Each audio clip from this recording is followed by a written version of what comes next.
Do you feel like you need coffee all the time, or you don't know how to get away from it? Also, you put too many ideas into food and you like it too much and you want to kind of break free from it. There are things that you can actually do that are in place that you don't know that are already in place. We'll start with the coffee. So with coffee, you are maintaining the idea that there is a capsulated halving that is more abundant with receiving a stimulant, and that stimulant activates certain neuroreceptors as well as the body nervous system to give it more energy and focus. And it doesn't do it over time. It does it briefly for a moment or two, and then that releases it kind of over time in the body. So like you release it quickly, but then over time it starts to unwind and let go in that way as you are more stimulated. The energy is already there, the currency is already there. You're just opting into a stronger form of letting go, joining a higher state of being, and you're going to that that consciousness. So you're getting like somewhat of a conscious lift, and then when that happens, you're actually performing better. What we don't understand is that we can have conscious lifts without doing the caffeine, and it feels like you're kind of on it, but it's more balanced and maintained. Also too, we have our adrenals, we have all of our hormone functions as well. So the more those are optimized, the better that you're going to maintain that ability of staying stimulated throughout the day. And then at night, you can kind of shut down and get into that ability to sleep, having that mode and function. We are placing energy in the coffee. We're placing the idea of what that energy is. We are going to a higher function, allowing us to maintain and download intuitive ideas, information that's much quicker, that allows us to feel more productive. So we can do this by actually just checking in with ourselves and realizing, hey, like we're gonna get to a meditative state that's deeper and kind of channel in the same experience, but have it be more profound. Because what we don't understand is that we can do it naturally, and we can do it in a way where we're not so dependent, or let's say codependent, on what that is. We have two parts of ourselves, and when we put another part of ourselves in that coffee, we maintain an idea of function that maintains the perspective and the personality trait of what you're giving off.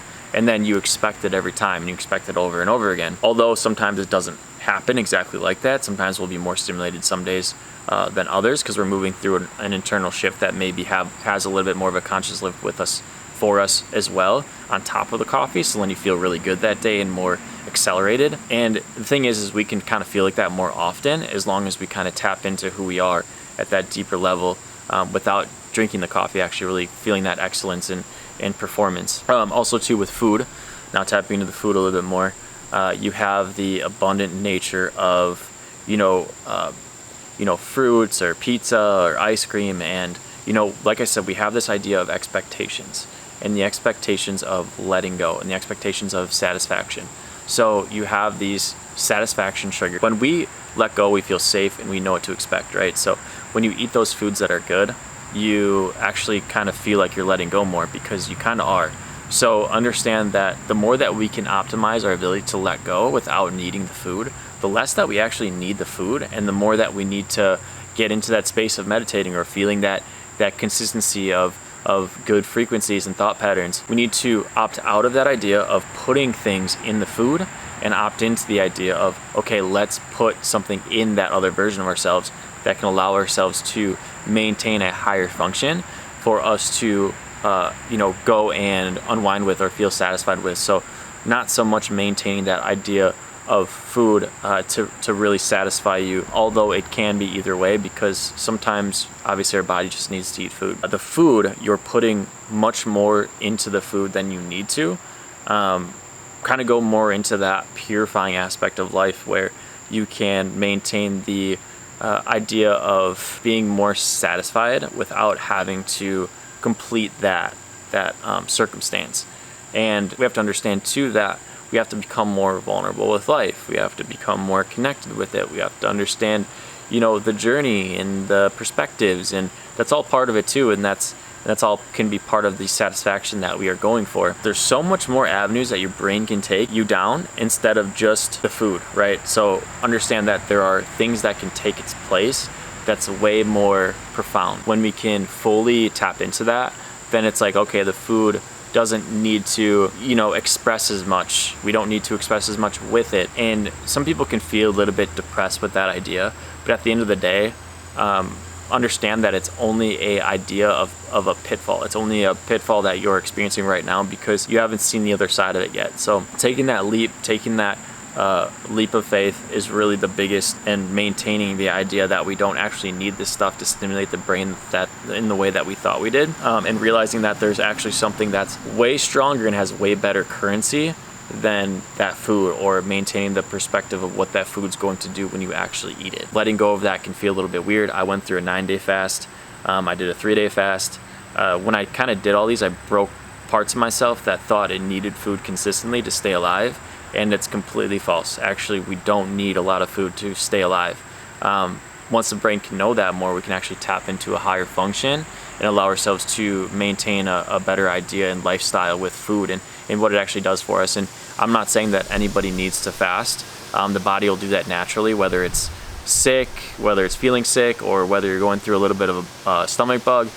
You naturally fast because your body is actually telling you, hey, we need to fast right now to get rid of this stuff. So if you do it with your mindset, it's going to be that much more, it's going to be just deeper, right? Because you're making a choice, a intuitive choice to, hey, let's just do this now. And obviously seek medical advice if you're going to be doing a long fast and you're doing something out of your domain where you don't feel comfortable with doing it. But I had done a 3-day fast, a 9-day fast, like I said, and I've done a lot of spirulina fasts as well. You know, and the thing is you don't want to do it in the way where you're fearing the food, because that's not where we're going either. We're getting to the point where we're breaking parts of ourselves to understand that we don't need the food as much as we thought we did. And once you can, like I said, realize that at a deeper level, then you're not so angry and maintaining this idea of like, I need to eat right now, this isn't happening, oh, I'm stress eating, like all these things. How do you really get rid of that, right? So you're placing a part of yourself in the food that doesn't need to be. And to go deeper, obviously doing the meditations helps profoundly, as well as making an intuitive choice, like, hey, I'm gonna fast for a couple days. I'm gonna break this cycle. And by breaking the cycle is letting my brain know, hey, I'm gonna survive without the food. So we need to maintain a different way of doing things for us to come to the conclusion that we can be here now more often when we don't have the ability or option to eat the food. Because when people don't have that option to eat the food, they get cranky, overwhelmed, stressed out, as well as they get themselves stuck in situations where they're needing the food more, or needing the idea of what that food is to let go and feel satisfied. So maintaining the function of all that is a really good way to stay on top of your daily routines, all of what you're doing. And people don't take enough risks. I've noticed that they're too afraid. And for some reason, when people fast, like you do take a little bit of a risk to what you would think. And then once you overcome that risk, you realize that, oh, I could probably do that more often. It's really not that bad. And then the more that you do it, the more that you break away from that uncomfortability of needing that strong satisfaction, if that all makes sense. And then you can really start to adapt to your surroundings without desiring the things that are slowing you down and not giving you that stimulant, whether it's either the coffee or the food, because they both do give you that somewhat of a stimulant. But the desire for food can really be destructive towards a personality or a person, because they're, forming genetic traits that can become stronger, and that momentum builds. If you have an issue with it, I would say go full force and try to understand that you need to take control of a situation, but not just take control of it. Take that leap of faith with that God essence, with that understanding, that meditation, that ability to go deeper and actually succeed with, understanding of being able to be flexible with your position in life.